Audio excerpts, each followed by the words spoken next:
Hi, I'm Tim Scheib, husband of one, father of five, realtor, and this is Behind the Sign. Expectations can be killer. The expectations we set on ourselves and we set on other people and situations can absolutely kill a situation or a scenario. For example, in real estate, if someone has this expectation they're going to get a certain house for a certain dollar, and then they meet with a real estate agent and they go look at houses and they cannot get that house for that money, they're going to be disappointed. And the one thing I, as a real estate agent, don't ever want is a disappointed client. I think in sales, you never want a disappointed client, right? Well, the way we set the expectations makes the world of difference. It makes a world of difference in life. It makes a world of difference in business, pretty much anything. And I know sometimes we can be you've all heard it, you can be your biggest critic. You're your own biggest critic.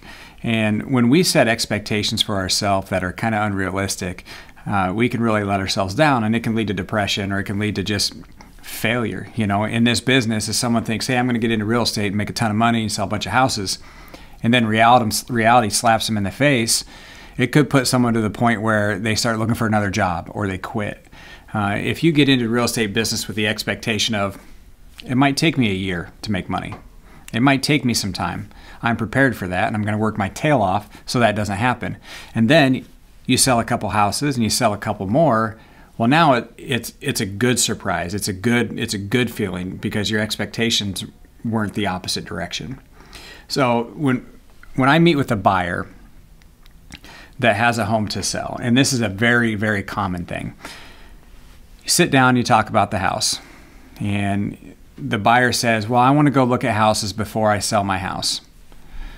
My first response is, look, I want to make sure that this is a great experience for you. I don't want you to get out there. I don't want you to find the perfect house and then not be able to buy it.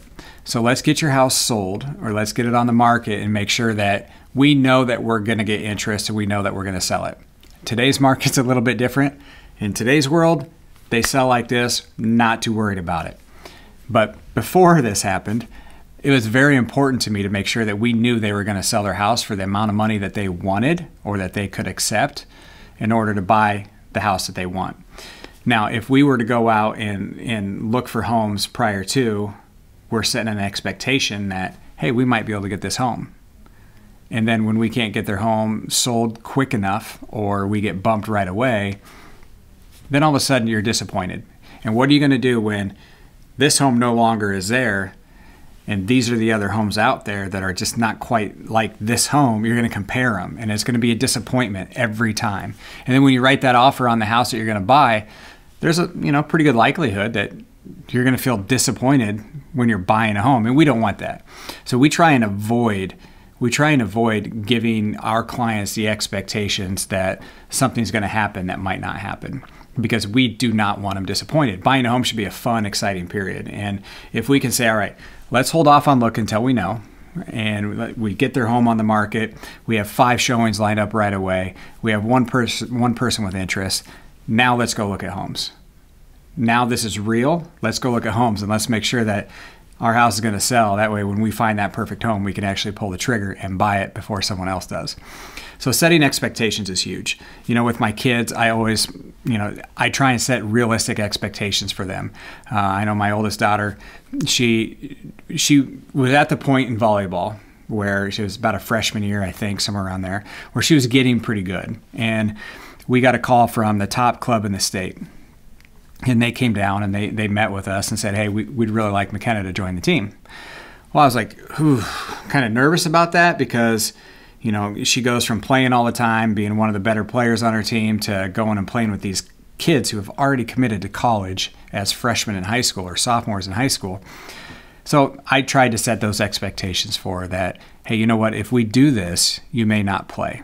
You may not get to play much. If you do get to play, that's great. We love that, but I'm not sure. And it wasn't that I didn't have confidence in my daughter.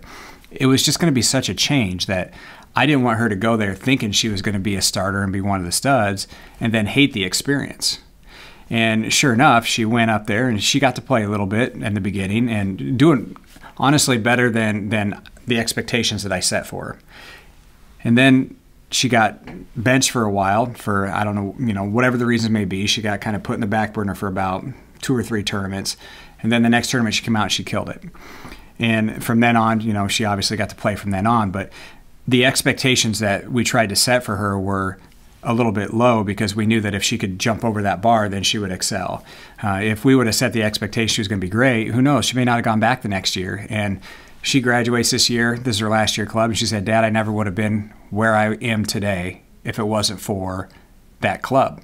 So doing that, I think we really made the right decision on where we set those expectations. And they were realistic. I mean, in my mind, it was going to be hard for her to play. And I just didn't want to set false expectations. What we do for ourselves, I know I set really high expectations for myself. My wife, she doesn't like to do that because if she doesn't, I'm competitive, but she's competitive.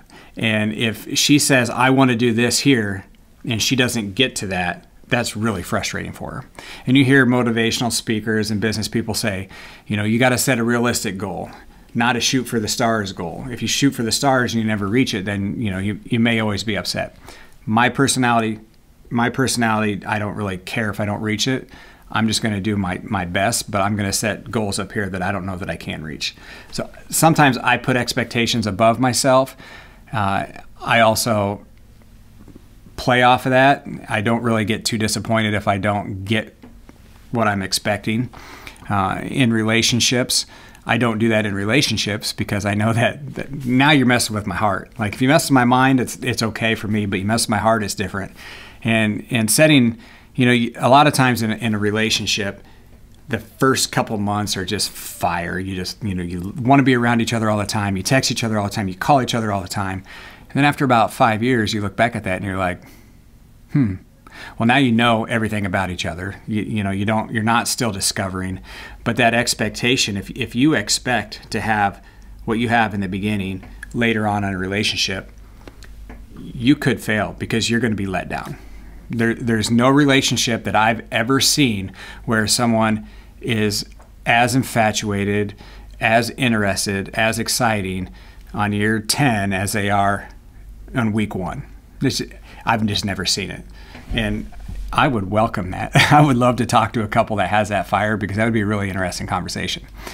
But it's all about expectations. Where are you going to set your expectations? Are you going to be able to handle it if you don't reach those expectations? If you're setting expectations for another person, be careful because other people, when someone lets you down, that's tougher to handle. It's easier for me to handle myself letting myself down than it is a friend of mine letting me down or someone else letting me down. If you know someone is always late to something, then you just kind of have to plan that way. You got to expect them to be late. Otherwise, you're going to be really ticked off when they don't show up on time. So expectations are very important. Know how to set your expectations, control your thoughts around those expectations, and you'll be a happier person.